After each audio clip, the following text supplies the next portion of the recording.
Not all legends are created equal. In over 150 years of professional baseball, thousands of players have made it to the major leagues.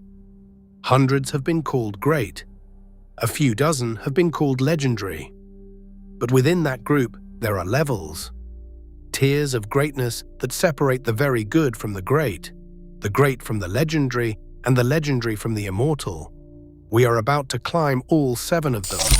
From cult heroes whose stories haunt the game to this day, all the way up to the immortals who changed the sport forever.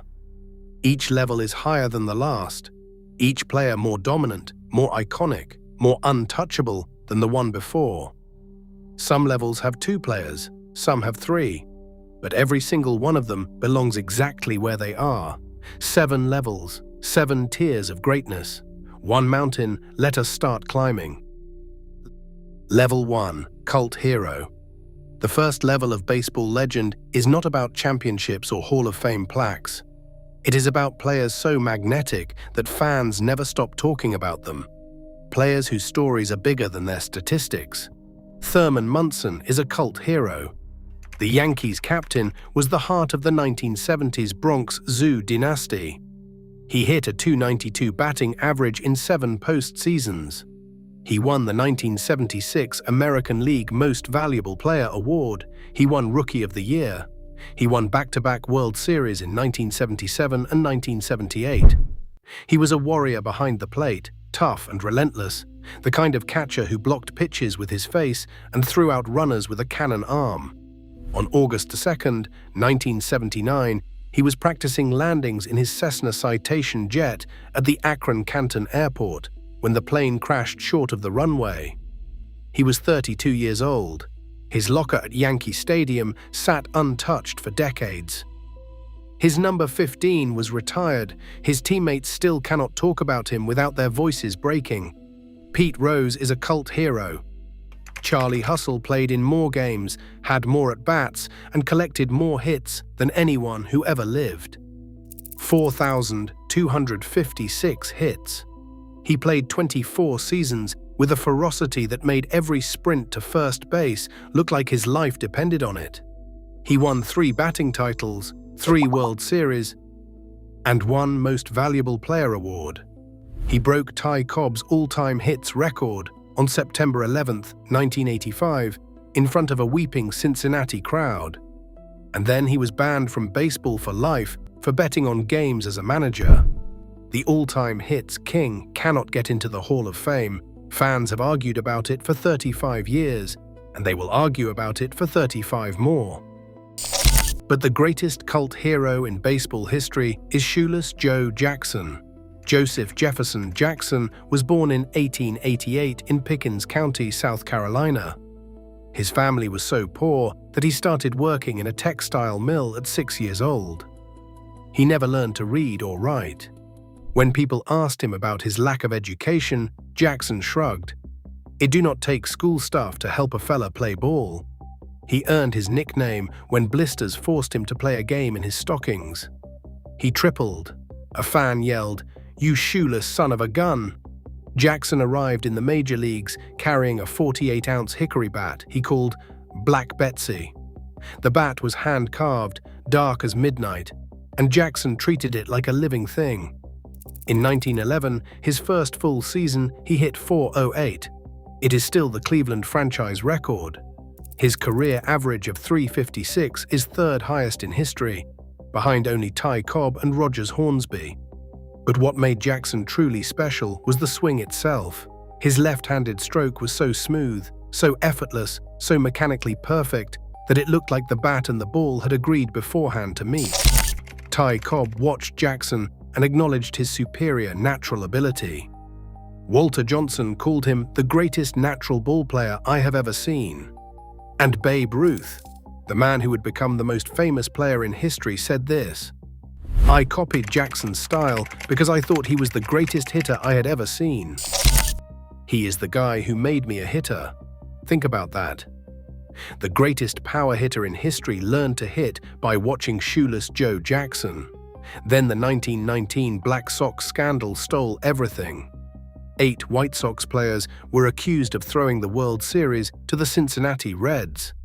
The players were underpaid by notoriously cheap owner Charles Comiskey, and gamblers had offered them money to lose. Jackson was among the accused, even though his performance told a completely different story. He hit .375 in the series, the highest average on either team. He collected 12 hits, a World Series record that stood for decades. He committed no errors. He hit the only home run of the entire series. If Jackson was trying to lose, he was the worst cheat in history. A jury acquitted all 8 players. It did not matter. Commissioner Kennesaw Mountain Landis banned all 8 for life. He did not distinguish between players who had clearly thrown games and those whose involvement was murky. Jackson never played in the majors again. He was 31 years old and in his prime. The greatest natural hitter ever was simply erased. The famous story goes that as Jackson left the courthouse, a young boy pleaded, "Say it ain't so, Joe." Whether it really happened is debated to this day, but the phrase became one of the most famous lines in sports history. In 2025, the ban was finally lifted. Over 100 years later, the greatest natural hitter who ever lived is finally eligible for the Hall of Fame. A cult hero is defined by what was taken from him and by the devotion of those who refuse to forget. Munson, Rose, Jackson. They haunt the game like ghosts who never left the stadium. Level 2. Franchise legend. A cult hero captures your imagination. A franchise legend captures an entire city. He is the player whose number hangs from the rafters. The player who is the franchise. Ted Williams is a franchise legend. The splendid Splinter hit .344 for his career, with 521 home runs for the Boston Red Sox. He batted .406 in 1941, the last man to hit 400 in a season. He lost nearly 5 full years to military service, flying combat missions as a Marine fighter pilot in both World War II and Korea. He was shot down over Korea and crash-landed his burning jet. He came back both times and kept hitting as if he had never left. In his final at-bat at age 41, he hit a home run and trotted around the bases without tipping his cap. He was stubborn like that. Boston loved him anyway. Stan Musial is a franchise legend.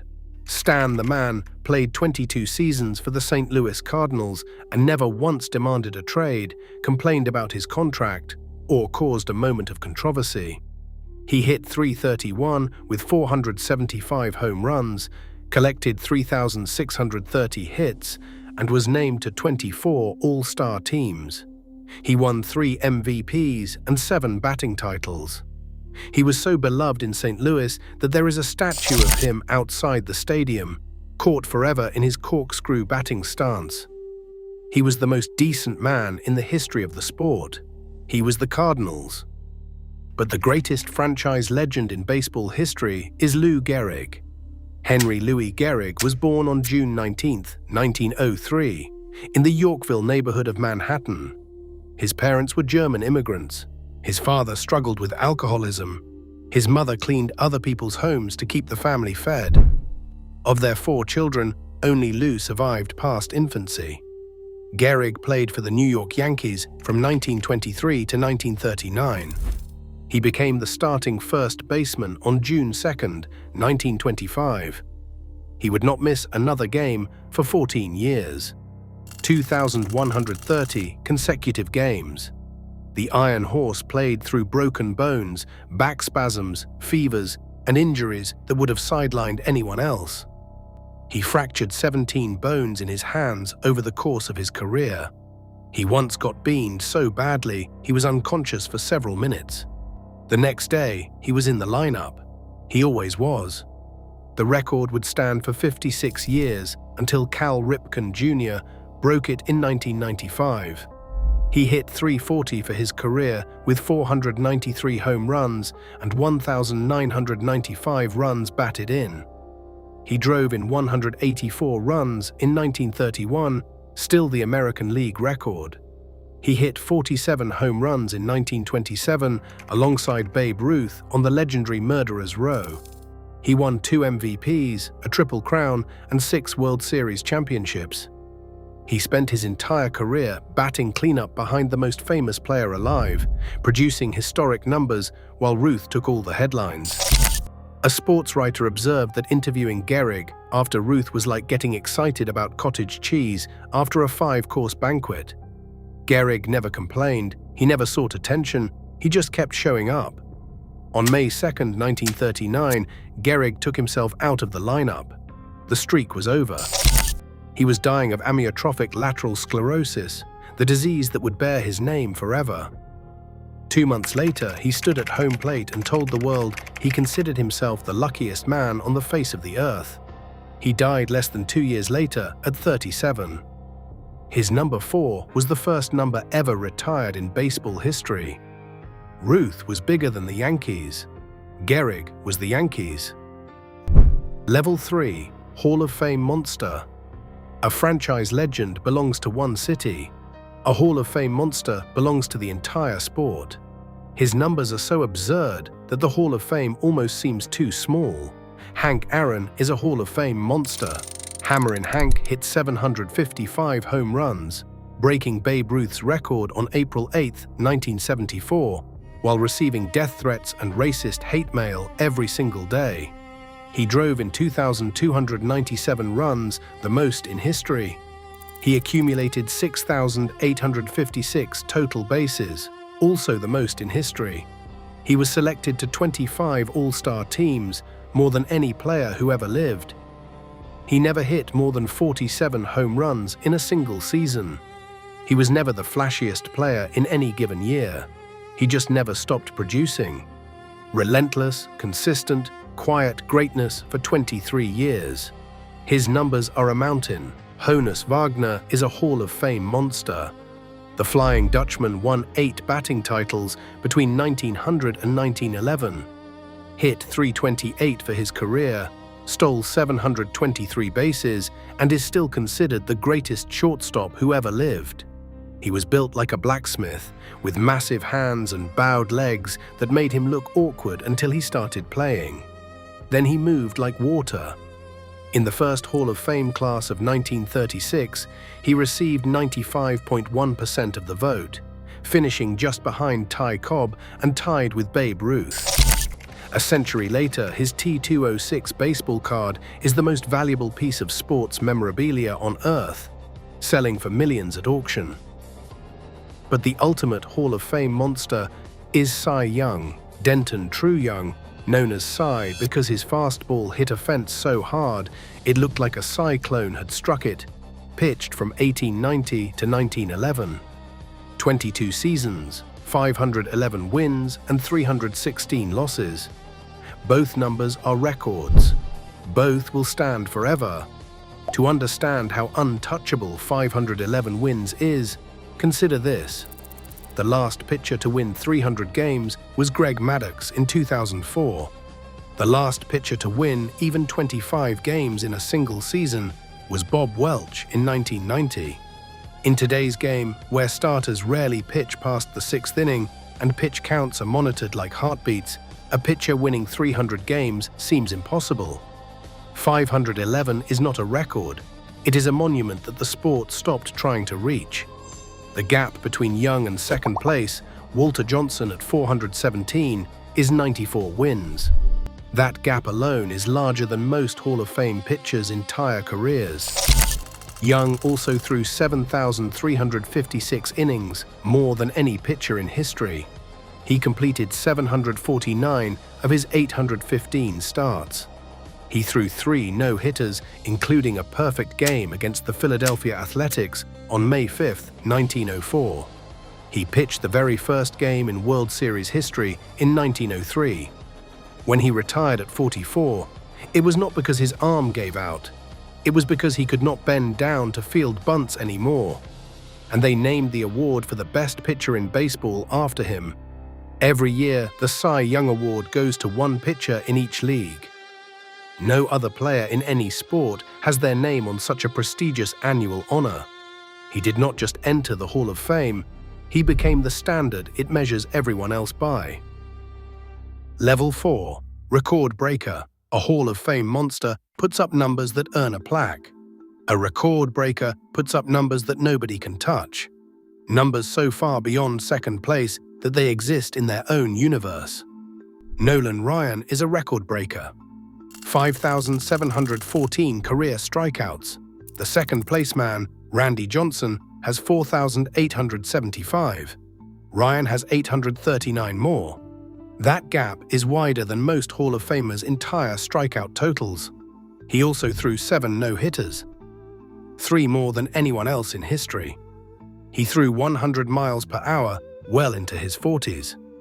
At age 46, when most men are coaching Little League, Ryan beat up Robin Ventura on the pitcher's mound after the third baseman charged him. He was the most intimidating pitcher who ever lived, and he stayed intimidating for 27 seasons. Rickey Henderson is a record breaker. 1,406 stolen bases. Second place is Lou Brock with 938. Henderson has 468 more. He also scored 2,295 runs, more than anyone in history. He led off more games with home runs than anyone. He was so dominant on the bases that he made the stolen base feel like a solo home run. When he broke Brock's record in 1991, he lifted the base over his head and declared, "Today I am the greatest of all time." He was not wrong. But the greatest record breaker in pitching history is Walter Johnson. Walter Perry Johnson was born on November 6, 1887, in Humboldt, Kansas. He threw a fastball so overpowering that batters said you could not hit what you could not see. They called him the Big Train because his arm generated the kind of force usually associated with locomotives. 110 career shutouts. The second place man, Grover Cleveland Alexander, has 90. Johnson has 20 more. Nobody will ever catch him. 417 career wins, second only to Cy Young. 3,509 strikeouts, a record that stood for over 50 years until Nolan Ryan finally broke it. A career earned run average of 2.17. He did all of it for the Washington Senators, one of the worst teams in baseball. The old joke was that Washington was first in war, first in peace, and last in the American League. Year after year, Johnson pitched masterfully while his teammates failed behind him. He lost 65 games in which his team scored 1 run or none. 65 times he was good enough to win and got nothing. Imagine how many he would have won pitching for the Yankees or the Athletics. In 1913, he went 36-7 with a 1.14 earned run average and 11 shutouts. Some historians consider it the greatest pitching season in modern history. Despite his terrifying fastball, Johnson was known as the most gentlemanly player in the game. He was terrified of hurting batters. He would rather give up a hit than throw inside and risk injuring someone. He finally won a World Series in 1924 at age 36, coming out of the bullpen in Game 7 to pitch 4 scoreless innings. It was the only championship of his career, and when he won it, grown men wept in the stands. Walter Johnson owns records that will never be broken. 110 shutouts is not a number. It is a fortress. Level 5, Era King. A record breaker dominates the stat sheet. An era king dominates an entire period of baseball history. He does not just play in his era. He is the era. Willie Mays is an ERA king. The Say Hey kid arrived in the major leagues in 1951 and immediately became the most exciting player anyone had ever seen. He could do everything. He hit 660 home runs. He collected 3,283 hits. He won 12 Gold Glove awards. He stole 338 bases. He made the most famous catch in World Series history, running full speed with his back to home plate and hauling in Vic Wertz's 460-foot drive in the 1954 World Series. When people think of baseball in the 50s and 60s, they think of Willie Mays sprinting across center field with his cap flying off. He was the greatest all-around player who ever lived. Mickey Mantle is an ERA king. The Commerce Comet was the face of the New York Yankees during their last great dynasty, winning 7 World Series titles and 3 MVP awards between 1951 and 1968. He hit 536 home runs on 2 destroyed knees that should have ended his career at 25. He tore his anterior cruciate ligament in the 1951 World Series and was never fully healthy again. He played 18 more seasons on those wrecked knees, often wrapping them in bandages from his thighs to his ankles before every game. He still became one of the most feared switch hitters in history, hitting some of the longest home runs the game has ever seen. If he had been healthy, his numbers would have been terrifying. But the greatest era king is Satchel Paige. Leroy Robert Paige was born on July 7, 1906, in Mobile, Alabama. He grew up poor in a neighborhood called Down the Bay, the same neighborhood where Hank Aaron would be born 28 years later. He carried luggage at the train station for tips, got arrested for shoplifting at 12, and spent 5 years in reform school. A coach there taught him how to pitch. Paige later said, "You might say I traded 5 years of freedom to learn how to pitch." Paige did not just play in the Negro Leagues, he was the Negro Leagues. For over 2 decades, he was the biggest draw, the highest paid player, and the most dominant arm in black baseball. His fastball was so overpowering that batters heard it hiss. He named his pitches like characters in a story. The B-ball, the hesitation pitch, the bat dodger. He would send his outfielders to sit in the dugout and then strike out the side alone. He estimated 2,500 games, 2,000 wins, 55 no-hitters. Joe DiMaggio called him the toughest pitcher he ever faced. Dizzy Dean said his own fastball looked like a change of pace next to Satchel's. He was not allowed in the major leagues until 1948. He was 42 years old, the oldest rookie in baseball history. The Sporting News said signing him demeaned baseball's standards. Indians owner Bill Veeck responded, the real farce was keeping him out for 20 years because of racism. Veeck was right, and Paige proved it immediately. He went 6-1 with a 2.48 earned run average. He drew 72,000 fans to one game in Cleveland. He won a World Series with the Indians. He made the All-Star team at 46. He pitched a complete game shutout at 46. And in 1965, at 59 years old, he threw 3 scoreless innings against the Boston Red Sox. The only hit he allowed was a double to Carl Yastrzemski, who was 25. He pitched across 5 decades. No other player in history has done that. He defined his era, and when they finally let him cross over, he proved that era was every bit as legitimate as theirs. "Don't look back," Satchel said. "Something might be gaining on you." Nothing ever caught him. Level 6, the myth. An era king defines a time period. A myth transcends time itself. His legend grows larger every decade. His stories blur the line between fact and fiction. He becomes less a man and more a force of nature. People argue about him in bars and barbershops. They write books trying to understand him. They make movies trying to capture him. And none of it is ever enough, because the real thing was always stranger than any fiction. Joe DiMaggio is a myth. Joltin' Joe hit safely in 56 consecutive games in 1941, a record so untouchable that no one has come within 12 games of it in over 80 years. Every summer, when a player gets a hitting streak going, the whole country watches and waits. Nobody has ever gotten close. He won 3 MVP awards, 9 World Series rings, and married Marilyn Monroe. For 20 years after her death, he sent roses to her grave 3 times a week.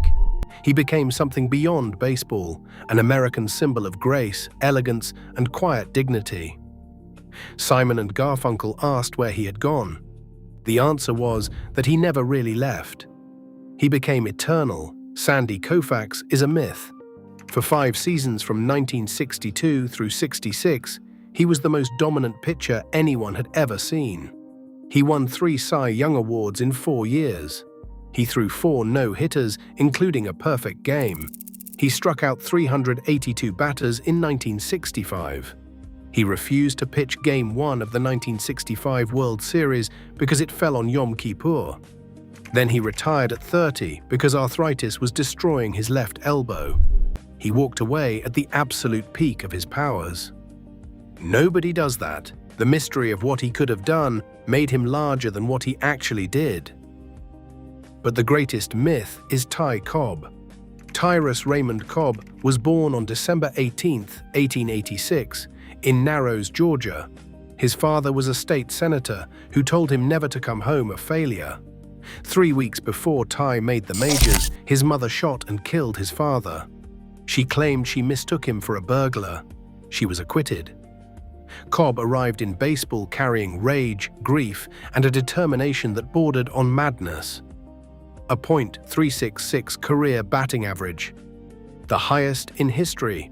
No one else has ever hit a .366. The second highest career average belongs to Rogers Hornsby at a .358.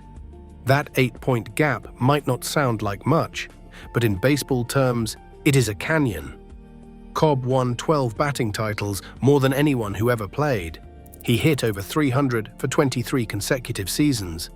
He stole 892 bases and stole home 54 times, a record that still stands more than a century later. He accumulated 4,189 hits, a record that lasted 57 years until Pete Rose broke it. He held 90 records when he retired.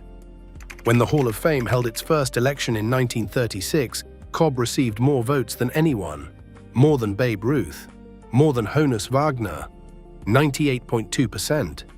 He sharpened his spikes and slid into bases feet first, daring fielders to hold their ground. He beat a disabled fan in the stands, and his entire team went on strike rather than play without him. He played baseball like it was war, and for 20 years he won every battle. Did he really sharpen those spikes? Did he really play with a rage that bordered on madness? Yes, all of it. And that is what makes him a myth. The stories are too extreme to believe and too real to deny.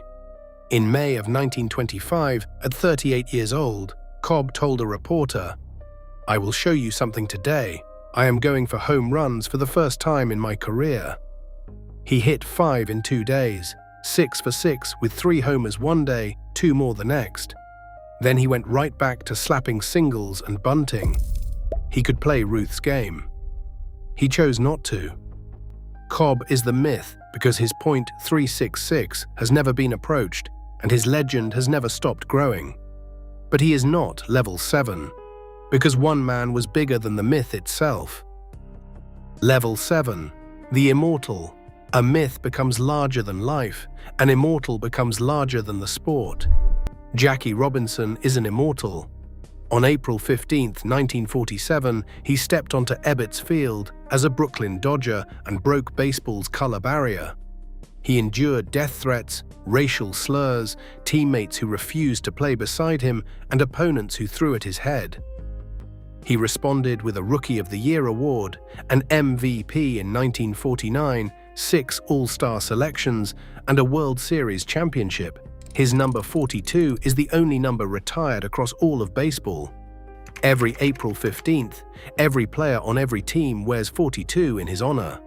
He did not just play the game, he changed the nation. But the greatest immortal, the peak of the mountain, is Babe Ruth. George Herman. Ruth was born on February 6, 1895, in Baltimore, Maryland. His parents ran a saloon. He was essentially abandoned by age 7, sent to a reform school where a man named Brother Matthias taught him how to play baseball. He came from nothing, he became everything. Ruth entered the majors as a pitcher. He won 89 games with a 2.28 ERA. He led the Red Sox to 3 World Series. He threw 29 2/3 consecutive scoreless World Series innings, a record that stood 43 years. He could have been a Hall of Fame pitcher and nothing else. Instead, he became the greatest hitter who ever lived. In 1919, he hit 29 home runs, shattering the single-season record. The Red Sox, desperate for cash, sold him to the Yankees for $100,000. It became the most famous transaction in sports history and cursed the Red Sox for 86 years. In 1920, his first season as a Yankee, Ruth hit 54 home runs. The entire St. Louis Browns hit 37. The entire Philadelphia Athletics hit 44. One man out-homered whole teams. No individual athlete in any sport had ever dominated a statistical category by such an absurd margin.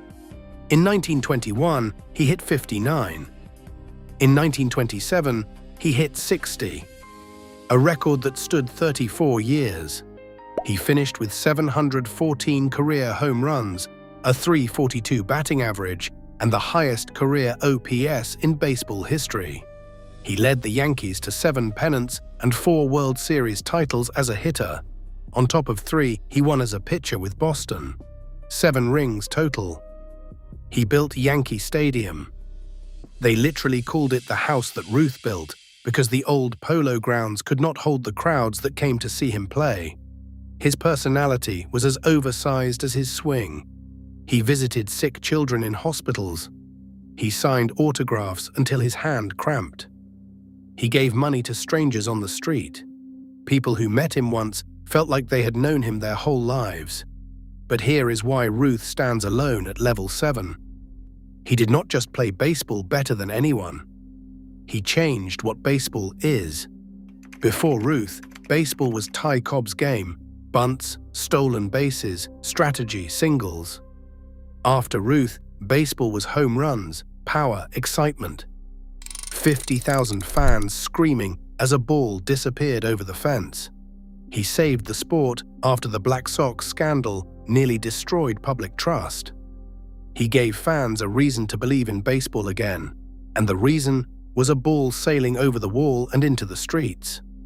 Every player on levels 1 through 6 played within the rules of baseball as they found them. Ruth rewrote the rules. He ended the dead ball era. He created the live ball era. When Ruth died in 1948, 100,000 people filed past his casket at Yankee Stadium in 2 days. 75,000 stood outside St. Patrick's Cathedral in the August heat, listening to the funeral on loudspeakers. The country mourned him like a president.